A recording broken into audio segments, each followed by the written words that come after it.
What is going on, guys? Today I bring you round 2 of my chess open, the biggest chess open in Portugal. And this round I got paired up against a higher rated opponent, 2044 elo David Maloberti, an older gentleman, French older gentleman. And yeah, I was very excited. Last tournament I got the best achievement of my chess career, which was drawing against someone that was 2000 plus rated. And yeah, in this tournament, I was just looking to improve on that with winning against the 2000 rated player, and I knew that I would get plenty of chances to do so. So I was very motivated and excited for this. So, okay, my opponent had the white pieces, I had the black pieces. He went d4, I went d5, he went c4, and I went for the queen's gambit accepted. Pretty normal opening. This in this game I didn't have much preparation. I knew that he played d4 c4, and I knew that I was gonna play some queen's gambit accepted, and I just reviewed some ideas, not concrete lines but some ideas. Okay, so knight f3 by my opponent. I win knight f6, e3, e6, bishop takes on c4, and now I play a6, a4, stopping b5, although I don't think I would immediately go b5, even if he allowed me. But it's fine move, a4, gaining space. And now I go c5, which, in 2 videos ago, I made a mistake of not playing c5 in similar type of structures, but now, I fixed that issue. c5, very important, striking in the center. Castles, knight c6, knight c3, c takes on d4, e takes on d4, and now I play bishop e7. And okay, I'm gonna stop here. So far it was all pretty much theory, and yeah, we reached this position, which is a very, very common position for the queen's gambit, which is the isolated queen's pawn for white. And this is a very, very interesting and rich position and structure. It's important to know what black is trying to do and what white is trying to do in this position. Normally, mostly beginners think about the isolated pawn as a weakness, no matter what isolated pawn is, and that couldn't be farther from the truth. This is actually a pretty strong pawn in this type of structure. When you have the isolated queen's pawn, the queen's pawn is the pawn on the d file, and this isolated queen's pawn is very strong, especially at the start of the middle game where all the pieces are still on the board. And it is strong because it controls these key squares here on c5 and e5, allows white to have a pretty good attacking chances here with something like, bishop b3, bishop c2, queen d3. The bishop comes out to f4 or to e3 or to g5. A rook can swing here on the g file. There's a lot of attacking ideas, and this position is very dangerous for black. And okay, white is just trying to checkmate black. That's the main idea of the isolated queen's pawn. White will have a lot of attacking chances, and black's idea to defend and to counter this is to trade as many pieces as possible and blockade this pawn using this d5 square to black's advantage. Try to put a knight here and then start trading pieces. Start trading knights. Try to trade bishops. And if white doesn't checkmate black, or doesn't get a pawn advantage or some sort of advantage, material one, black will end up being better in all the endgames, because when we have a lot of pieces on the board, the isolated queen's pawn is very strong because it gives a lot of attacking possibilities to white. But when you trade a lot of minor pieces off the board, it gets weaker and weaker. And if black manages to trade a lot of pieces without getting checkmated, and in the end, all the major pieces end games will be better for black, because black will be able to pressure this pawn in the long run. But black will have to defend very precisely if white knows what he is doing. So it's a very, very rich position, very interesting to play for both sides. And let's see how the game proceeded. I had to talk about this because it is very important, this structure. But okay, let's go. Bishop e7, and now the game officially like starts. Okay, bishop e3 by my opponent.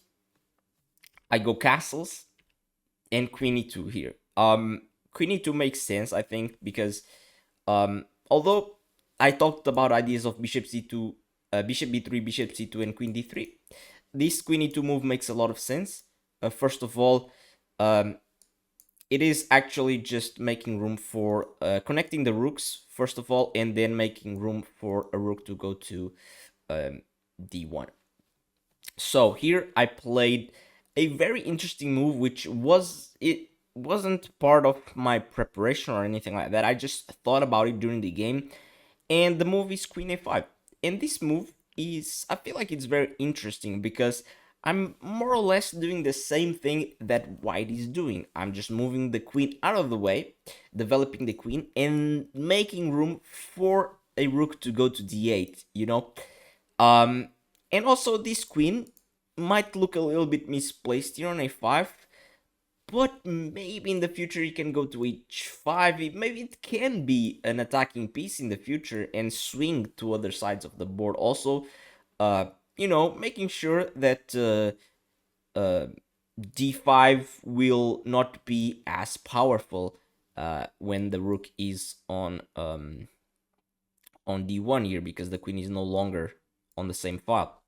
So yeah, but there's also other moves. There's a lot of ideas here. You can go b6, try to play bishop b7. You can go knight b4 here to go knight b4 to go knight d5. This maneuver very common, and yeah, there's a lot of ideas here. This is very nice. But okay, I went for queen a5, which is totally a good move.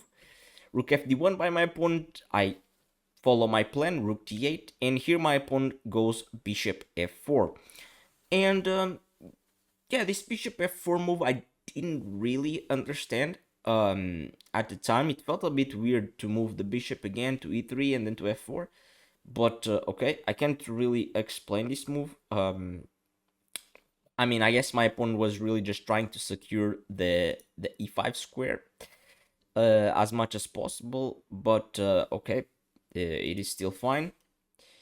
Here I play knight d5, trying as much as I can to trade pieces and to blockade this pawn. I feel like it's a fine move here. Knight d5. My opponent actually takes on d5 with the bishop, which the computer doesn't like, and it feels weird to do this because he's giving away the bishop pair without really needing to. But okay, it is a decision. I play e takes on d5 here, and my opponent plays knight e5. So this was his idea.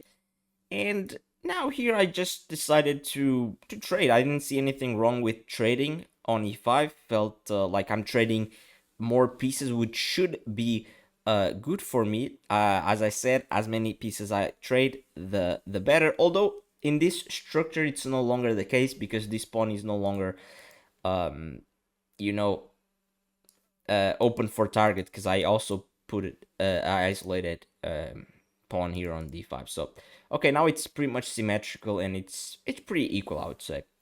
My opponent takes with the bishop, and I just play it simple. I developed the last minor piece. I just play bishop e6, and yeah, the computer just calls this position equal, and I felt very nice about this position because I have the bishop here. It feels like the position is very symmetrical, and yeah, I thought that I was doing absolutely fine, and I did. My opening was a success, and I still agree that the opening was definitely a success for black here, just equalized without much trouble.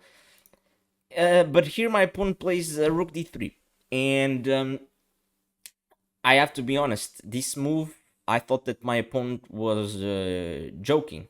I thought that my opponent was just, too ambitious here, and I thought that I got triggered actually. I got triggered because I thought that my opponent didn't respect me, because like this looks so obvious, the idea of just swinging the rook here or here. I felt like, I mean, there's only this bishop here for the attack, you know? I thought, I mean, this is ridiculous. Like, how does he think that this is gonna work? Like, there's no way this works for him. And yeah, I just felt disrespected. It was very mature by me, very naive, very mature. And yeah, I mean, I don't know why that got through my mind, but I got really triggered. And I said, I mean, whatever, I'm just gonna ignore this. And I quickly played this move, bishop d6. I think I had like probably 1 hour on the clock here. My opponent had probably 50 minutes or something like that. But yeah, I just played bishop d6 quite fast with the idea of just trading more pieces, and I should be fine. Um, but after rook g3, I completely got shocked. I completely regretted this bishop d6 move, because I mean, I didn't even think that this would work if I traded bishops. But there's a big problem that I missed and I only saw after he played rook g3. Uh, and it's very, very, very sad, but actually queen takes on e5 here is just a crushing winning move, because, and I want you guys to pause the video and try to find after g6 what is the best move for white that pretty much wins on the spot. I missed this because I didn't even calculate anything. I was so cocky and so confident that I completely missed this idea, which is so brutal. So yeah, guys, the move here for white, which is so nasty. It's so nasty. The move is knight e4. This move is nasty, dude. I mean, how? When I saw that he had this, I was like, I can't believe that bishop d6 was a blunder. The problem here is that I can't take the knight because the queen is hanging. Oh my god, the pawn is pinned, and now it's just trouble because he's just gonna play knight f6, and you know, I'm screwed. Let's follow the engine line. Rook ac8 here, knight f6 check. Pretty much king f8 is forced, and now knight takes on h7, king e7. I mean, rook b3. This is just over. I mean, it's just a matter of time. I'm completely screwed here. And yeah, but this didn't happen in the game. But yeah, when I saw this, I was so upset at myself, and I just thought that I was completely losing. There's still a move. There's still a couple of sequence of moves that holds for black, but now things get very, very, very difficult. I spent like 40 minutes here. I went from 1 hour to like 20 minutes here, just trying to figure out how to defend this, or if there was even a defense for that. I found the correct move, which is g6. It's the only move, really, to survive. But let's go back. So here on rook d3, I should have played, of course, a different move. Bishop d6 is a big mistake.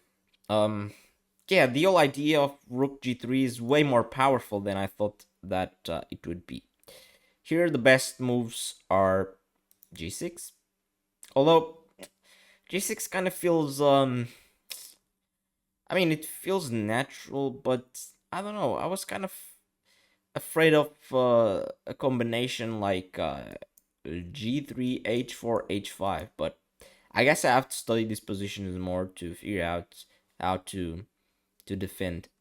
I thought even maybe bishop f8 would be fine here with rook g3 and the idea of playing g6 here. But yeah, the computer doesn't like this that much because of h4. After h5, you can take on h5, yeah, tough. But okay, so In the game, I played g6. Here my pawn took on d6. I took back with the rook, and he played queen e5. Here I found the best move, queen c7, bringing the queen back into the game. h4 by my opponent, just launching a pretty straightforward attack. I play rook c6, which is the best move here, threatening to trade queens. My opponent plays queen e3, not allowing the queen trade. I play h5, and here my opponent plays knight e2. And we end up in a position where, it feels like a recurring theme in my games, which I have to look at more deeply and to improve, because I don't know, when I'm playing this, not even just the stronger players in general, it feels like I always end up in these middle games where my opponent has the good minor piece and I have the bad minor piece. And yeah, it's small decisions that you don't even notice during the game that end up resulting on this. And of course, this bishop is terrible compared to this knight, because not only this bishop is just stuck defending pawns, but this bishop only controls the light squares, so only one color complex. And this knight controls the dark squares, but also controls the light squares, because it's a knight. It can jump to both color complexes. So yeah, these weaknesses that I have on my king side will be very, very tough in the long run, and this knight can exploit this, jumping to f6 or jumping to h6, and yeah, or to e5. So yeah, this is, even though the computer calls it equal, this is way, way worse in practical human play for black. This is just a horrible position to defend. um, and yeah, I was getting lower and lower on the clock here.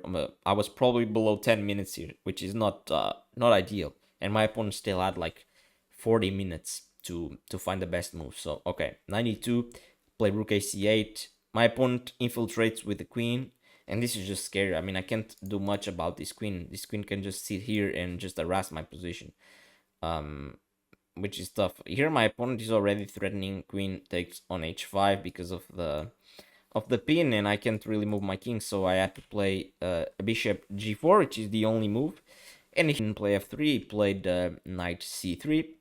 I played queen d6, which is a mistake, but this position was already super, super hard. The best move here for black, and the only moves that really work for black here, are rook e6, excuse me, just giving up this pawn straight away, and playing queen d6. I'll explain later what's the idea. And also rook e8 with a similar idea of playing like this. And I guess if I really wanted to defend the pawn, I could play queen d8 as well. But the whole idea is to control the e file, which I completely missed this, how important the control of the e file was to hold the position. So I had to give up the pawn pretty much. That was the best way to go. But I played the very natural move queen d6, which is already bad, and gives white a clear advantage here after rook e1, which my opponent just played. And yeah, the idea that I missed completely was that, okay, after rook c4, I was trying to also create some counterplay, attacking this pawn, putting pressure here. But yeah, my opponent is almost winning after rook g on e3. And now, yeah, my opponent is threatening checkmate, threatening a rook e8 check, rook takes back, checkmate. And yeah, that is why it was more important to control the e file rather than just keep the material balanced. And now, yeah, the only move that I have here to hold is either queen f8 or rook f8. But I had like 2 minutes on the clock here. I was panicking, and I played the move bishop e6, which just blunders the game and just loses immediately to a pretty tactic. I would say that this is like a pretty easy tactic to see. Uh, but yeah, I just missed. I panicked and I just fell into it completely. It's just rook takes on e6, and yeah, there's nothing I can do here. Of course, if I take the rook, he just takes back, picks up the pawn. He has way too much material. If I take the rook with the pawn, here comes queen, takes on g6, check, and now, I mean, queen f8, queen f6, check, king g8. He can just pick up the pawn, for example, and this is completely winning. For white, the king is way too weak here. And yeah, there's nothing else. This is just a free piece for him, and the rest moves were played out of you know out of just desperation, and you know just queen f8, queen takes, and yeah. Also, it's important to note that in this tournament there was a bonus time increment after move 40, but this is very far away from move 40. We are at move 31 at the moment, so I didn't even get to the move 40 to get the extra 30 minutes. And yeah, the rest was I still played out of inertia some moves, but yeah, there's nothing I can do against such a strong player down a piece. And here after rook e7, I just resigned. There's nothing I can do. I can't even defend this pawn. He's just gonna pick up everything, and yeah, I'm just lost. And yeah, a very unfortunate game, but yeah, it just goes to show that those positions with the queen's pawn, you have to really know what you're doing with black to be able to survive the attack. And yeah, I definitely haven't trained those positions as much as I could. I only know some ideas, but you need to actually play them online and on training games to be able to then feel comfortable during an OTB game with all the pressure. So yeah, I learned my lesson. I have to really study these structures really hard with black and even with white to understand what both colors are looking for. But yeah, this was the game. Pretty unfortunate loss. I mean, I guess yeah, I could have paid more attention on some critical moments, but yeah, it is what it is, and yeah, I'll catch you guys on the next game. Hope you enjoyed, and bye bye.